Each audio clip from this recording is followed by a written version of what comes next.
વલસાડમાં ST bus અને bike વચ્ચે અકસ્માત સર્જાયો છે. અબ્રામા રોડ ઉપર એસટી અને બાઇક વચ્ચે અકસ્માતમાં એકનું મોત થયું છે જ્યારે અન્ય એક વ્યક્તિ ઇજાગ્રસ્ત છે. અકસ્માતને કારણે અબ્રામા રોડ ઉપર ટ્રાફિક જામની સમસ્યા સર્જાઈ છે.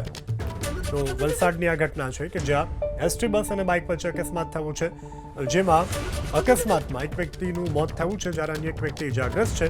ઇજાગ્રસ્તને તાત્કાલિક સારવાર માટે ખસેડાયો છે અને અકસ્માતને કારણે અબ્રામા રોડ ઉપર ટ્રાફિક જામની સમસ્યા સર્જાવા પામી છે. અબ્રામા રોડ ઉપર એસટી અને બાઇક વચ્ચે અકસ્માતમાં એકનું મોત થયું છે જ્યારે અન્ય એક વ્યક્તિ ઇજાગ્રસ્ત છે. અકસ્માતને કારણે અબ્રામા રોડ ઉપર ટ્રાફિક જામની સમસ્યા સર્જાઈ છે. તો વલસાડની આ ઘટના છે કે જ્યાં એસટી બસ અને બાઇક વચ્ચે અકસ્માત થયું છે, જેમાં અકસ્માતમાં એક વ્યક્તિનું મોત થયું છે જ્યારે અન્ય એક વ્યક્તિ ઇજાગ્રસ્ત છે.